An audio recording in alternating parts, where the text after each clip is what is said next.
Muito bem, pessoal. Vamos aí para mais uma gravação de aula, né, do nosso curso aí de construções. Essa parte aí sobre materiais de construção. Hoje nós vamos falar aí de argamassa e concreto, né, concreto simples. Já estamos aí com a tela compartilhada. Vamos só jogar aqui, né, tela inteira. Tanto a argamassa quanto o concreto são massas, como nós já falamos já, né, na última aula. São as chamadas massas em construção, né, e são compostas de aglomerantes e agregados, né? A diferença da argamassa para o concreto é que a argamassa só vai agregado miúdo, né? Enquanto que no concreto você tem, além do agregado miúdo, você também tem o agregado graúdo. Nós usamos em várias etapas da área de construção rural, como, por exemplo, nas pavimentações, também para cisternas, né, fazer cisterna, para armazenamento de água, silos, construção de silos, também canais, né, de escoamento de água, revestimento. Então, várias etapas aí da construção rural. Um breve histórico aí, falando do concreto, né? Um dos materiais que tem mais utilização assim, no passado, muito tempo já se usa o concreto. Lá em Roma, lá eles usavam uma cinza vulcânica, né, que é aquela pozolana que nós já falamos, na mistura lá do cimento. E farol de Edison lá que usou uma argamassa calcinada. Mas foi a partir da criação, né, do surgimento aí do cimento Portland, que é o que nós usamos até hoje, ou com algumas diferenças, né, daquele inicial. Foi aí que então teve um grande destaque, porque você tem uma grande versatilidade, né, no uso, facilmente moldado, tem grande resistência, então o uso ficou mais difundido, né? Sobre a argamassa, vamos falar primeiro sobre a argamassa, depois vamos abordar aí o concreto simples. Sobre a argamassa, é um material que é constituído aí por uma mistura, né, de um ou mais aglomerantes. Você tem o agregado miúdo e a água. Não tem agregado graúdo, tá, na argamassa. Você pode ter dois aglomerantes ali? Pode. Muitas pessoas usam o cimento, né, que é o mais usado, junto com a cal. Que a cal ajuda a dar a massa fica mais trabalhável, né? Fica mais, o pessoal fala fina, né? Fica mais moldável, fica uma consistência melhor, usando a cal junto com o cimento. Tem outros produtos também que nós podemos adicionar para melhorar a impermeabilidade, por exemplo, né? Tem várias marcas aí, né, de impermeabilizantes que nós misturamos na massa. Uma das mais conhecidas é a Vedacity, tem o Tecril, né, tem aqueles produtos que nós podemos usar. Tem produto que ajuda a acelerar o endurecimento também. Sobre as propriedades da argamassa, né, depende dos elementos presentes, né? Uma argamassa de boa qualidade já tem que ter boa resistência mecânica, boa aderência, compacidade, boa trabalhabilidade, não pode mudar muito o volume com o passar, né, do tempo, né, não ter expansão nem contração, e tem que ser durável e impermeável. Bom, as aplicações, vamos ver as aplicações aqui da argamassa, né? A utilização, podemos usar para assentar pedras, tijolos e blocos, como nós vimos até na imagem anterior, no assentamento, né, de tijolos.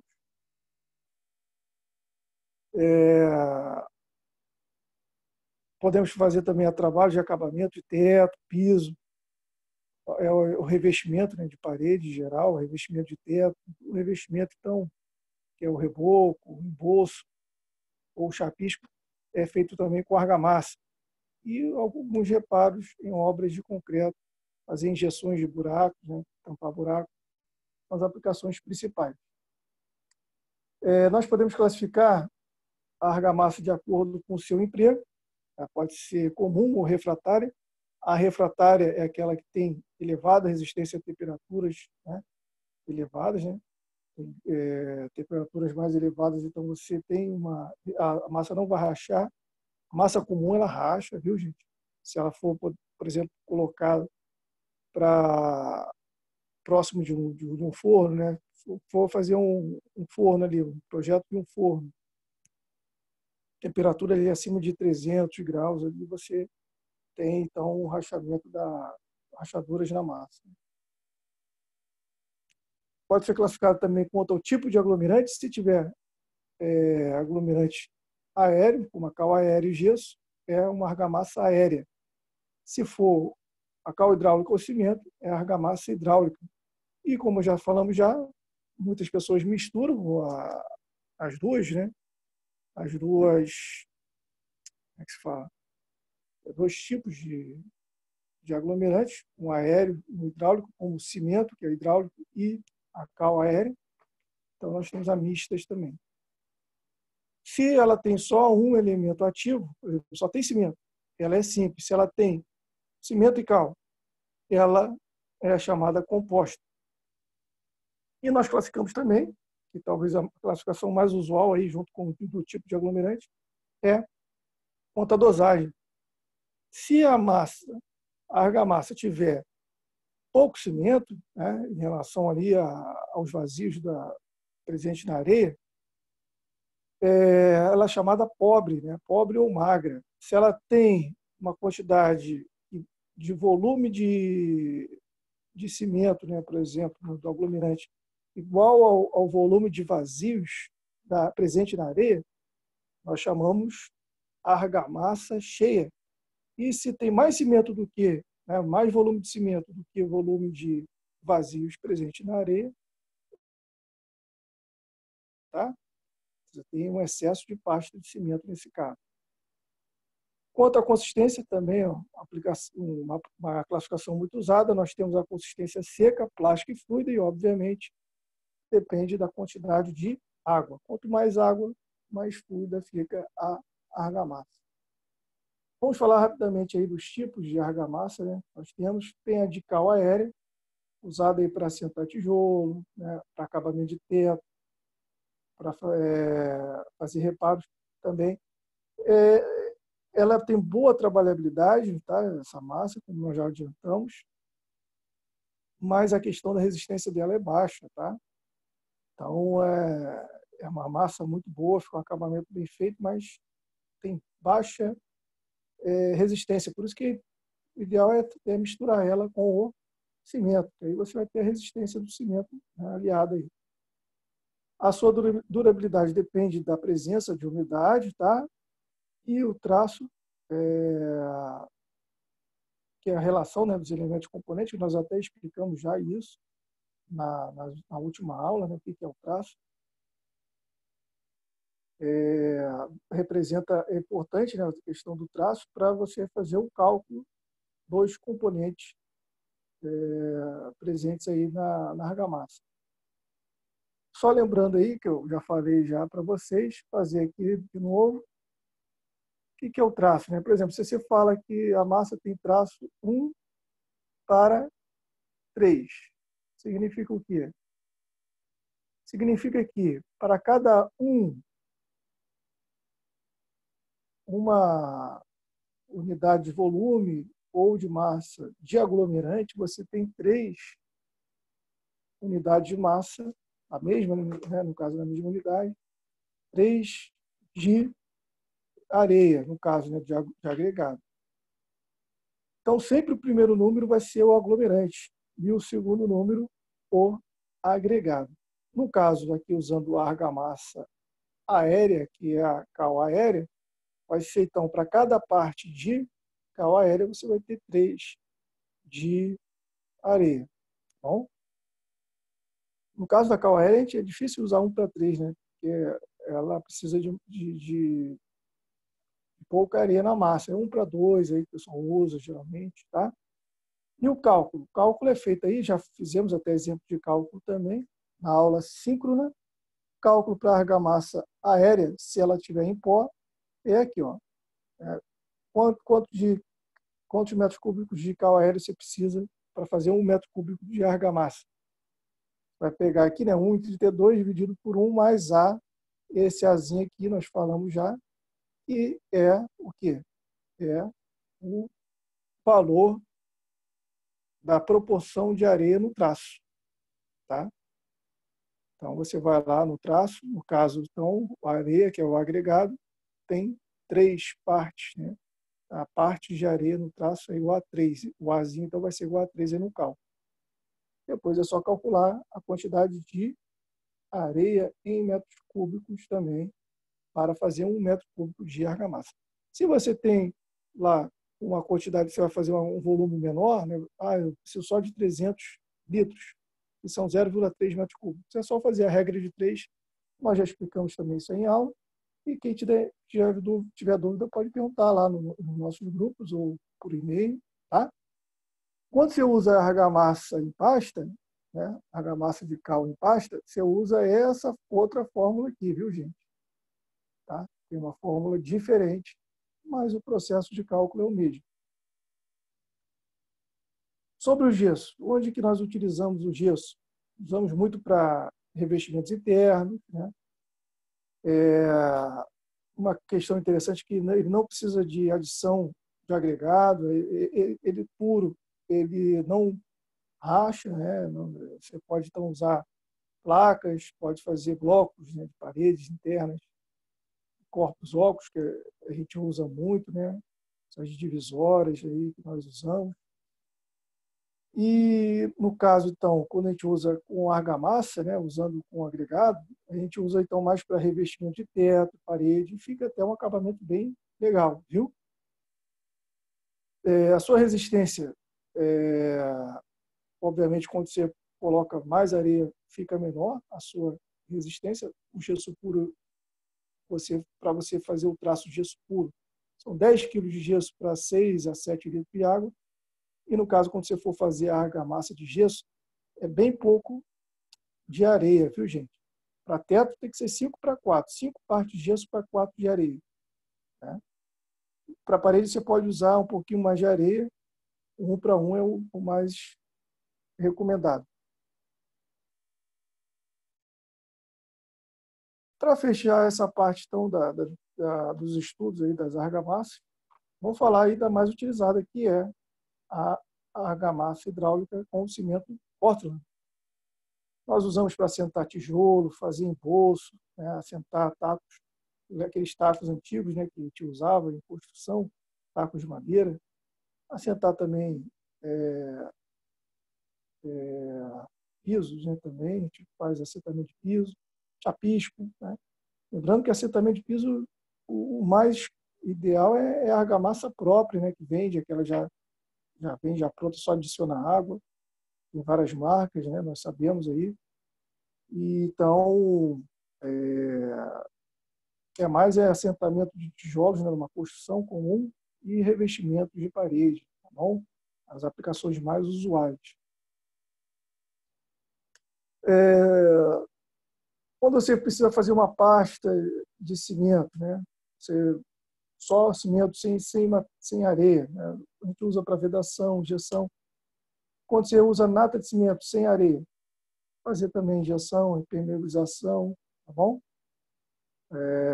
Agora, a questão da resistência, né? Ela decresce com o aumento da água. Quanto mais água você coloca na massa, menos resistência você vai ter no cimento. Impermeabilidade vai depender do tipo de aglomerante, né? Qual o tipo de cimento você está trabalhando, e do fator água-cimento também. Nós já falamos agora que mais água diminui a resistência e também a impermeabilidade diminui também. Sobre o traço, né? No caso do cimento, como que é calculado o traço? Por essa fórmula aí, né? Volume de cimento em metros cúbicos vai ser igual a 1,4 dividido por 1 mais azinho, que é a parte de areia no traço. Tá?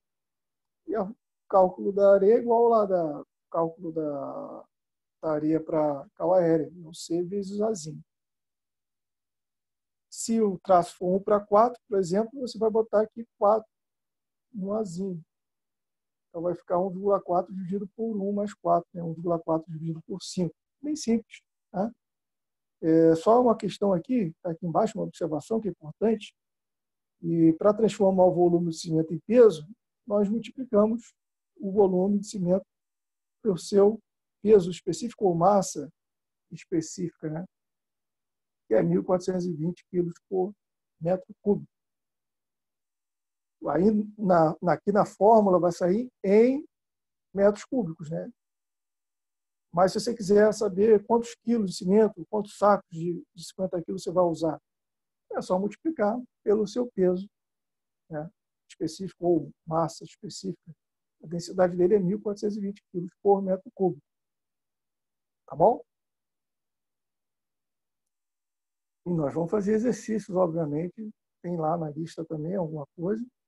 Essa tabela aqui é uma tabela até antiga. Eu estou para atualizar o material já há alguns anos, já uns 2 anos que eu já estou tentando, atualizo alguma coisa ou outra, mas realmente essa tabela aqui, mostrando, né, o traço principal para diferentes aplicações, é uma tabela mais antiga, a gente já tem coisa mais atual, mas fazendo alguns exemplos, para reboco de parede, né, você usa cimento, cal e areia fina peneirada, no traço 1/2/5, 1 de cimento para 2 de cal aérea para 5 de areia fina.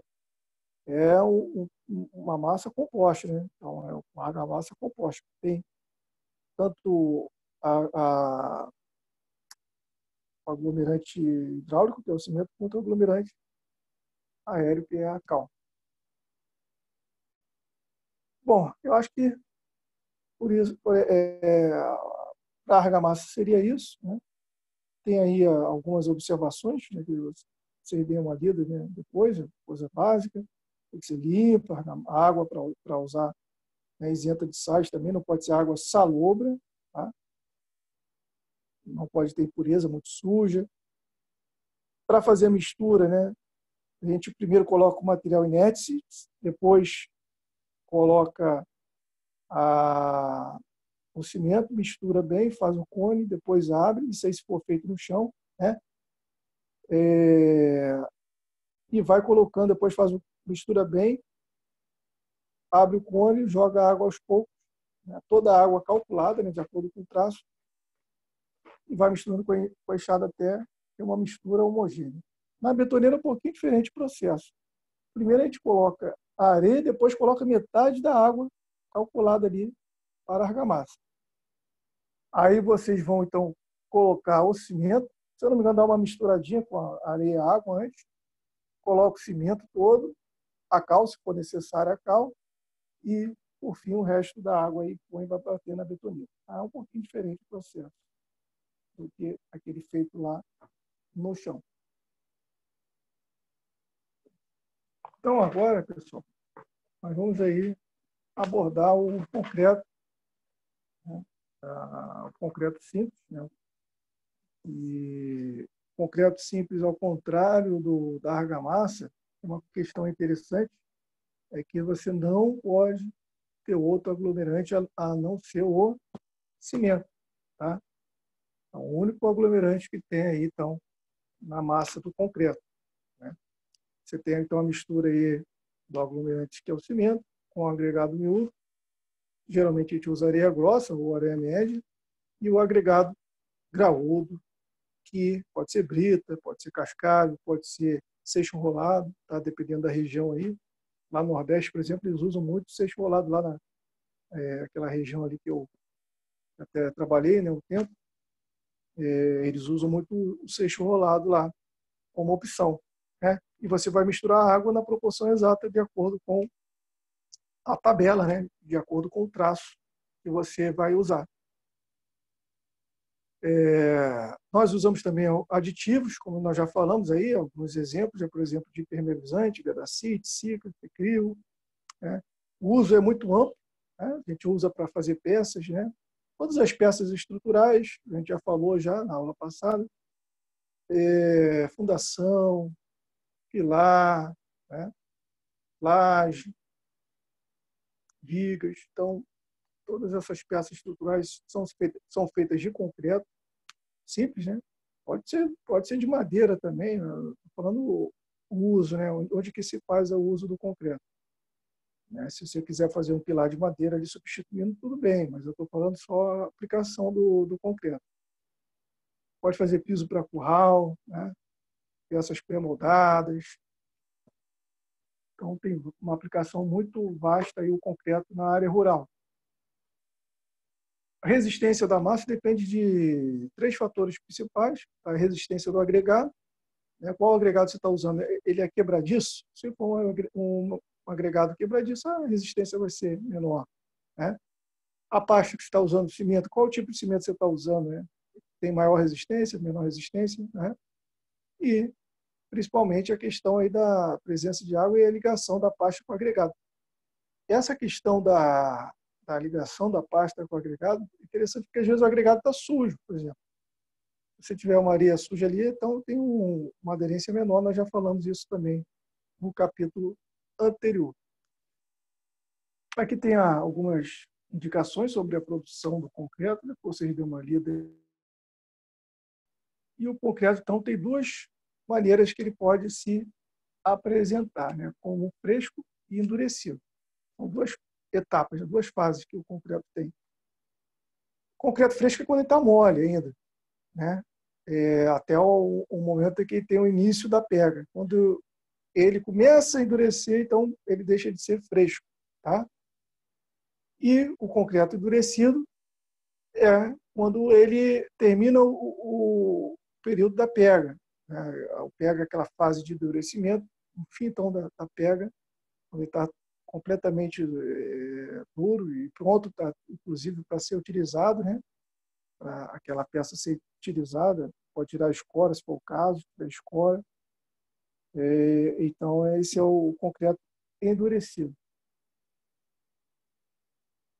Quais são as propriedades desejáveis para o concreto?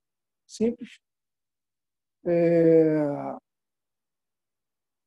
Você tem que... Aí está falando, na verdade, não as propriedades desejáveis. Né? Para você ter as propriedades, são as que asseguram a obtenção de uma mistura fácil de transportar, lançar e adensar sem segregação. Vou falar, então, das propriedades do concreto fresco. Essa questão aí das propriedades desejáveis está falando o seguinte, que, por exemplo, você tem que evitar a chamada segregação. O que é segregação? É a separação dos agregados ali na massa. Se você balança muito, por exemplo, no transporte, balança muito assim, ou lança de uma altura muito grande, o que acontece? O agregado graúdo ele desce nesse balançar, né? E fica em cima, então, o agregado miúdo. Então, você fica uma massa ali não homogênea, né? Quando endurece, então, você tem algumas fragilidades, pode dar rachadura, né? Depois de seco. Tá? Então, tem que observar essa questão aí da segregação, que é a separação dos agregados ali dentro da massa. As propriedades principais aí do concreto fresco, então, são... Vou falar primeiro a parte quando o concreto está mole, viu, gente? Consistência, né? É o grau de fluidez da massa, a consistência. Depende, obviamente, da quantidade de água que você tem em relação ao material seco. Tem até a fórmula aqui para você determinar, né, esse valor aqui, A, né, que seria o termo aí de fluidez da massa, né, quantidade de água, né, da massa. Então, a porcentagem de água, né, vai ser, então, o peso de água, né, a massa de água presente na massa, dividido pelo peso de todos os outros componentes presentes na massa, que é o cimento e os agregados, né? O agregado miúdo e o graúdo. Você faz essa relação, multiplica por 100, você tem a porcentagem de água presente ali na massa. Se o valor, vamos botar aqui, Se o valor for já entre 6 a 8%, a sua massa ela tem consistência seca ou úmida, tá? Baixa consistência, baixa quantidade de água. Se tiver 8 a 11, a sua massa tem consistência plástica. Ela é mais moldável, né? É a consistência mais usada. A maioria das aplicações é a que a gente usa mais, é consistência plástica. E se tem mais de 11%, né? De 11 a 14%, a consistência é fluido. Então, o ar ele é mais alto. Devemos evitar acima de 14% o uso, gente, porque aí a massa fica muito fraca, né? O cimento ele enfraquece muito. Tá? Tem uma outra maneira de nós determinarmos a consistência, um método feito em laboratório, ou pode ser também lá na hora, no campo, é o método dos lamp test, tá? Que a gente faz muito também. Tá? A gente usa esse cone aqui,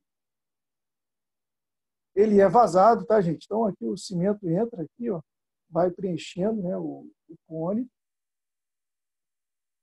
Nós temos que molhar o cone antes de fazer o ensaio, por quê? Porque as paredes podem puxar um pouco da água ali, então mascara um pouco o ensaio, tá? Se tiver muito seco, né? Nós vamos encher o cone com concreto em 3 camadas. Então, vamos encher a primeira camada aqui, né? Primeira camada. Vamos dar 25 golpes com uma barra de ferro, tá? Não vamos, obviamente, concentrar num ponto só, você vai rodeando ali, né, todo o cone com esses 25 golpes. Depois, nós vamos fazer outra camada, dar mais 25 golpes nessa outra camada, e aí depois, obviamente, até o topo,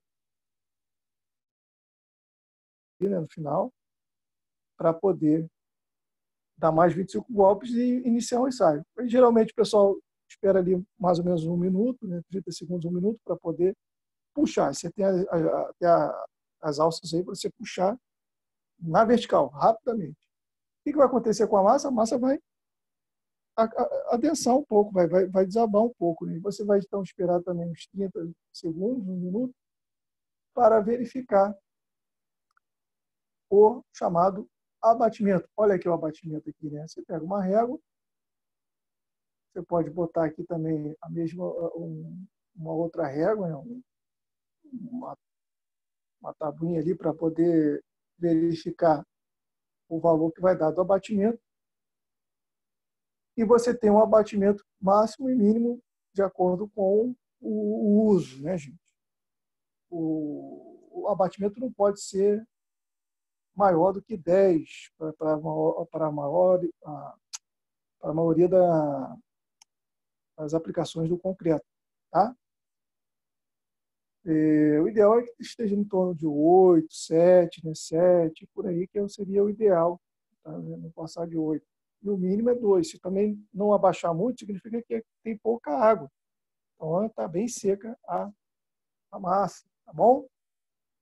E o tamanho do cone total, acho que nós já postamos já, né? O tamanho dele total são 30 centímetros, tá? Acho que está bem explicado. Norma brasileira que tem bem passo a passo é NBR 6118. Plasticidade é a facilidade com que o material é moldado. Né? O concreto simples ele é moldado. Depende, obviamente, da presença de água também, né? Tem que tomar cuidado com a questão da segregação, com a separação dos grãos, né? Principalmente a questão da quantidade de água também, ela influencia, né? E quanto maior a plasticidade, é melhor, né? Mais desejado, porque aí nós evitamos também vazios é, depois dessa já moldada. A plasticidade ela é influenciada também pela dimensão, né, dos agregados, né, também sua forma, sua textura. As areias mais finas, né, você precisa de mais água, tem que tomar cuidado. Quanto mais fina a areia, mais água. E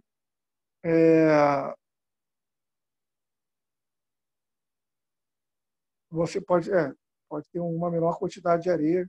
Quanto mais fina, obviamente, mais fácil, mais plástica, né? Vai ficar, e menor quantidade de areia para poder ter essa mesma plasticidade.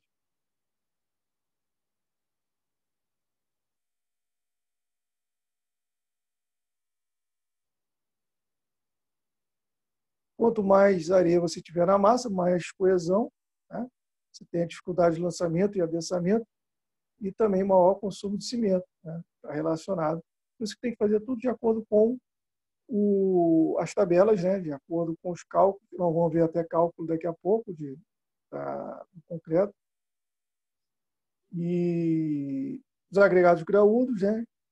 Quando você tem grãos arredondados, favorece a plasticidade. Quanto mais pontas você tiver, dificulta mais a plasticidade.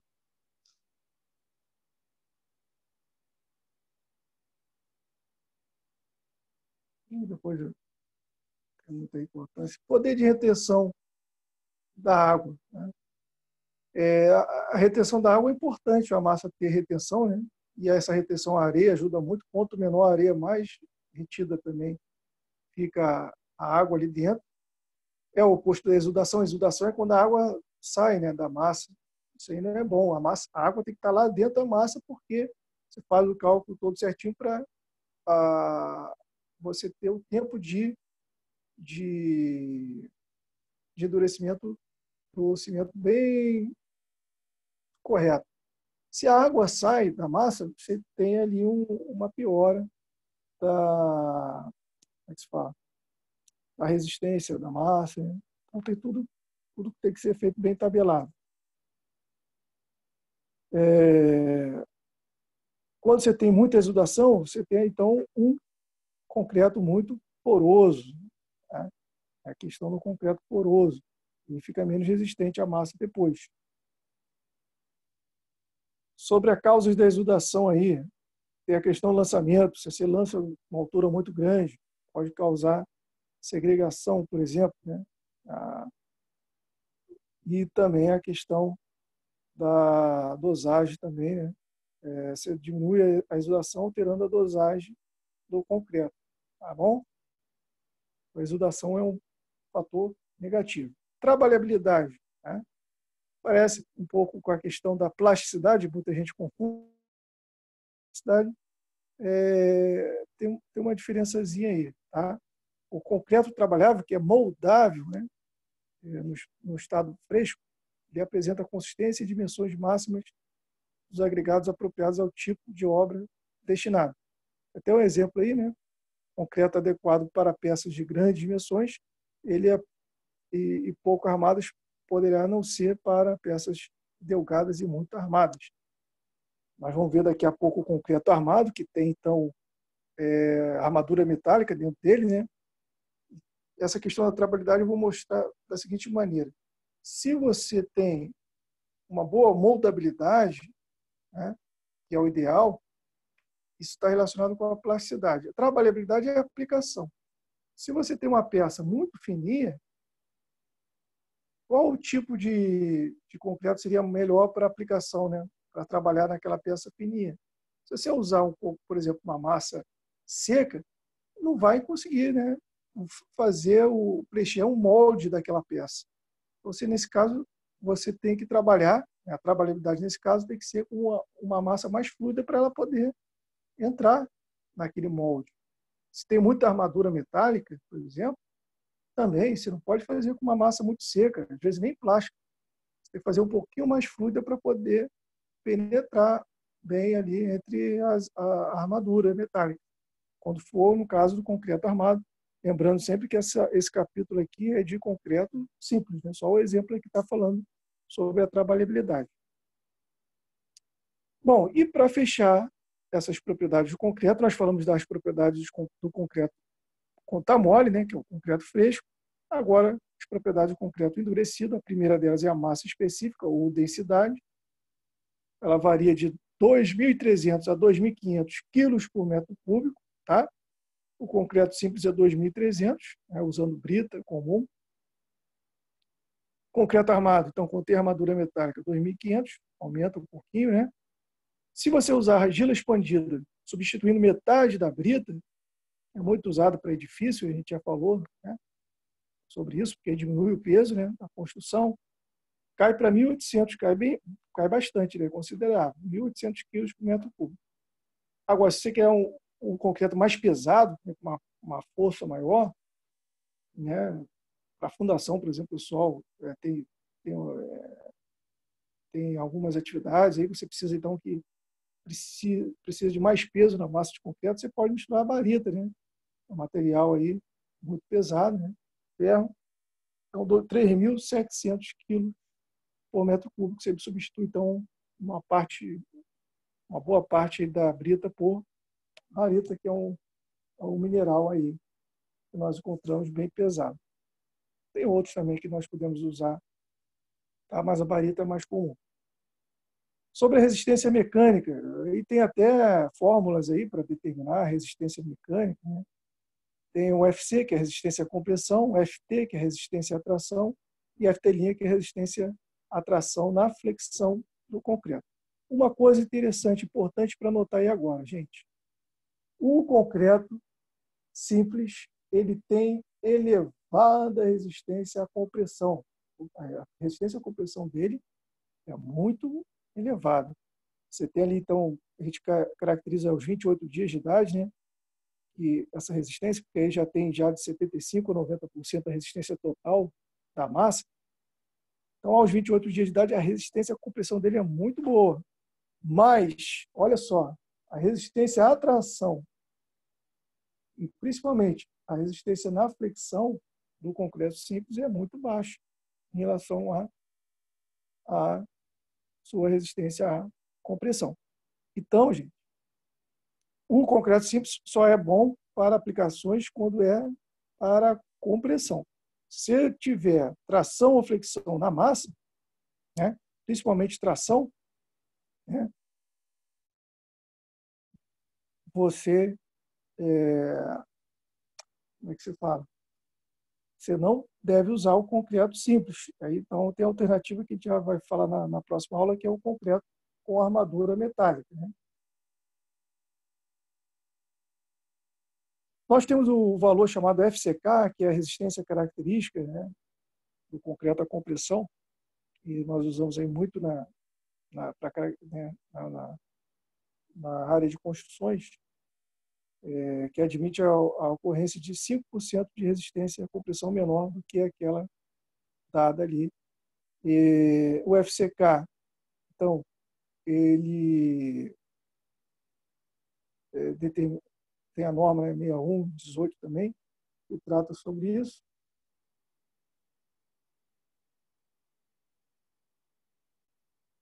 O FCK, então, por exemplo, quando você vai comprar um concreto aí, essas empresas, né, chega aquele caminhão, né, de concreto, você tem lá a especificação do valor do FCK. Geralmente é 23 megapascal, né? E aqui embaixo estão os cálculos da resistência à tração pura, se o FCK é menor que 18 e o FCK é maior que 18. Essas formas aqui não precisam se preocupar, a gente não vai abordar elas aí durante o curso não, viu, gente? É só para entender. Bom, sobre a resistência mecânica ainda, quais são os fatores que afetam? Principalmente a água, né? A quantidade de água, a idade, quanto mais velho também vai diminuindo a resistência, forma e granulometria dos agregados, já falamos já sobre isso, o tipo de cimento, tem cimento que é mais resistente, também já abordado na aula passada, e as condições de cura. A cura é muito importante, viu?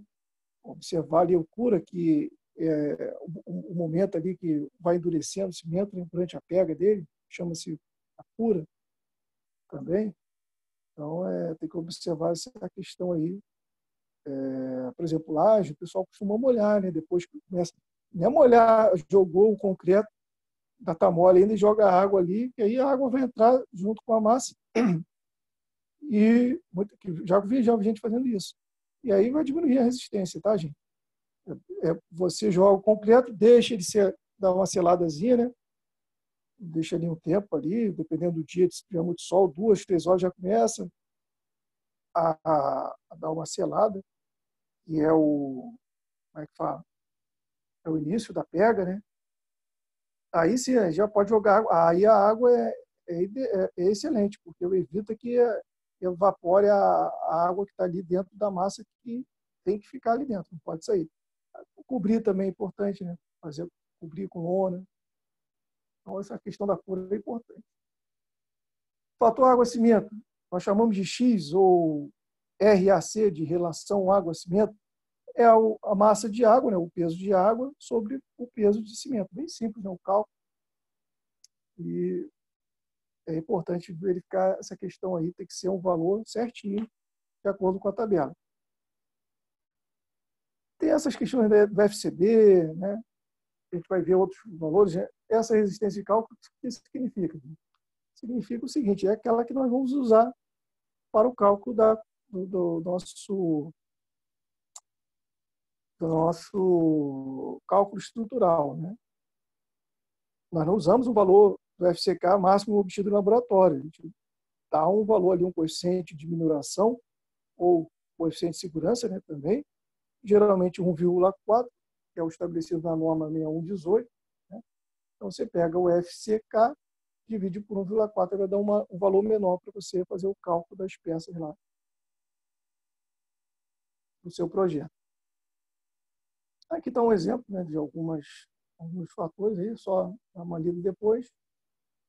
Tem a questão da permeabilidade também. A maioria das vezes a gente quer um concreto impermeável, tá? A questão da absorção também, a maioria das vezes o concreto ali tem que ter uma absorção relativa, depende dos materiais constituintes, né, da preparação e da idade de cura. Tá? São fatores que afetam a absorção aí. E as deformações, variação do volume do concreto, é algo indesejável, né, obviamente. Tem material que se hidrata, tem material que é poroso, né? Tem a questão dos materiais sólidos inertes, uma série de fatores aí. E as deformações causadoras da massa são a retração, variação de umidade, variação de temperatura, né? Essas são as condições ambientais, e tem a questão também da deformação por meio das cargas aplicadas na massa. Dosagem do concreto, né? Que é o traço.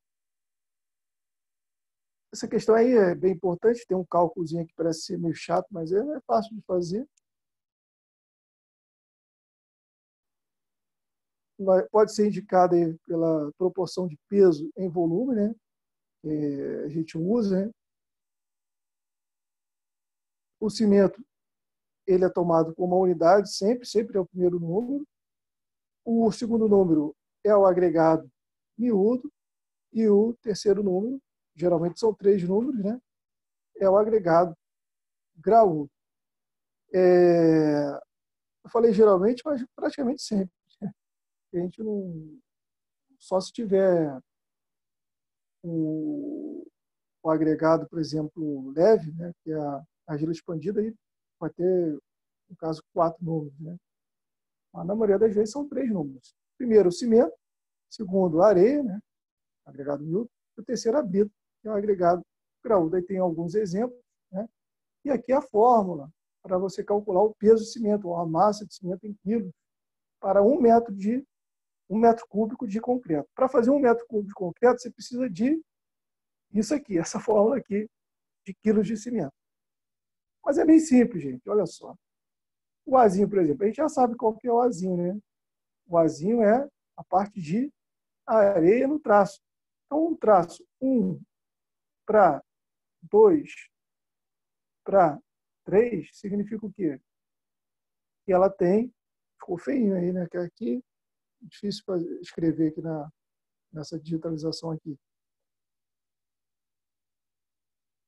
Você tem uma parte de cimento para 2 de areia para 3 de brita.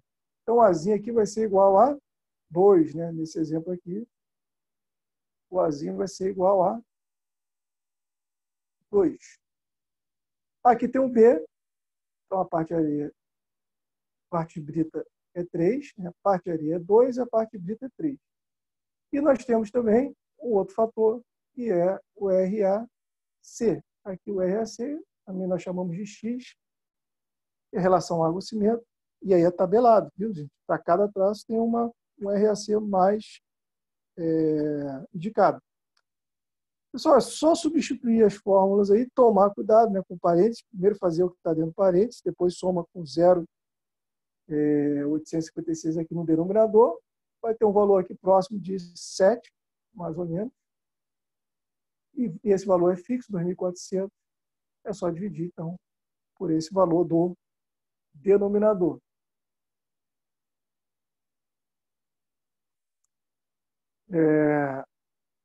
O valor aí, então, o peso de cimento, da massa de cimento, mais correto é falar massa de cimento, né, que aí está em quilos o valor. Vai dar em torno aí de 300 e poucos quilos, 320, 350 quilos, tá? Porque, conforme eu falei, esse valor do denominador dá mais ou menos 7. Se deu 70, se deu 30, 18, está errado o cálculo. Né? Então, você já sabe que é em torno de 7. Se der em torno de 7 ali, ficou certinho. Depois que calcula o PC, é só jogar na fórmula aqui, para a quantidade de areia, você joga o valor do PC aqui. Se deu 320 quilos, por exemplo, você põe aqui, 320 quilos, vezes 1,014, vezes A. No nosso exemplo lá, 1 para 2 para 3, o A é 2. Divide por 1,42 para dar litros de areia. Olha, gente, esse 1,42 aqui, por que esse 1,42? Porque é a densidade próxima da areia, né? Mais ou menos essa densidade. 1,42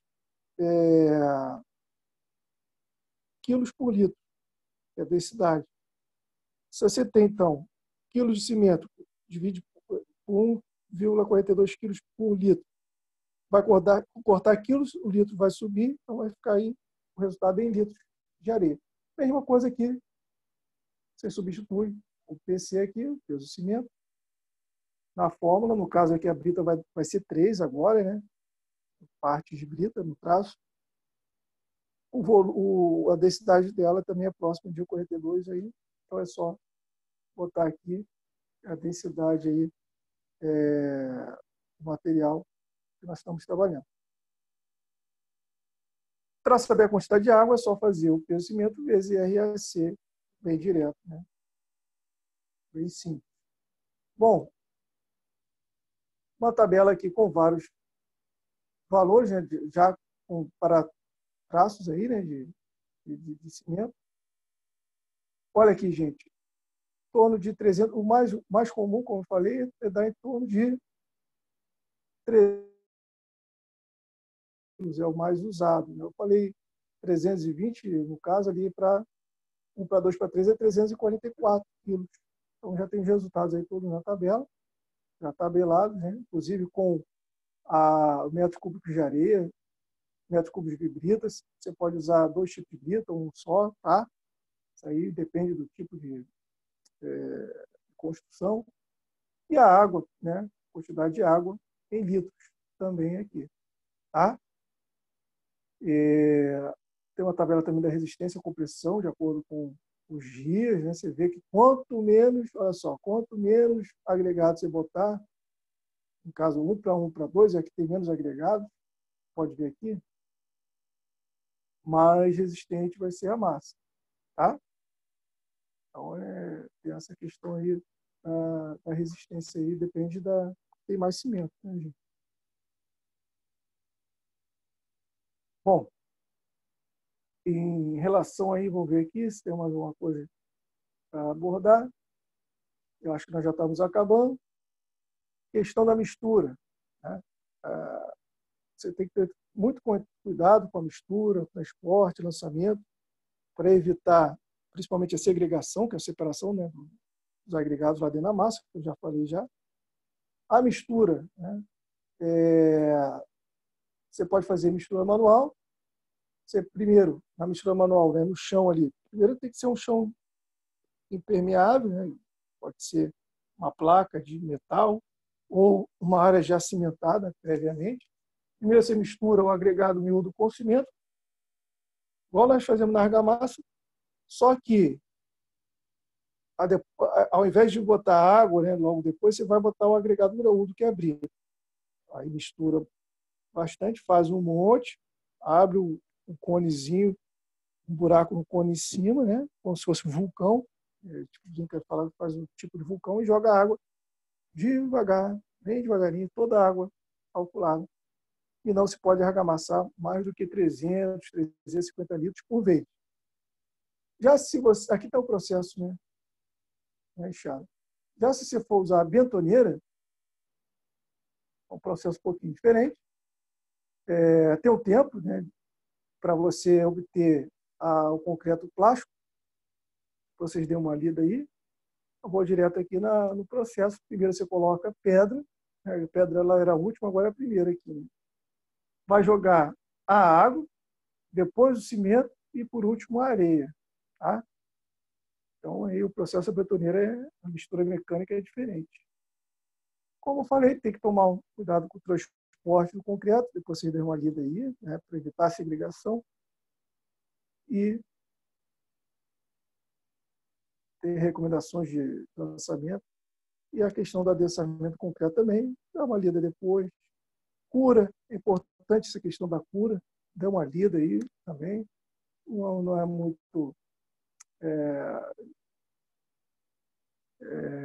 relevante a gente ficar tratar o material aí, né? Explicando isso aí, tá bem explicadinho. E é isso, pessoal. Bom, nós fizemos uma aula só, né? Ficou uma aula um pouquinho mais extensa, eu achei que foi melhor para a gente evitar ficar quebrando muito, né, as aulas. Então, nós paramos por aqui por hoje. Até o próximo encontro aí, para a próxima aula. Nós vamos falar sobre os materiais cerâmicos. Um abraço, pessoal.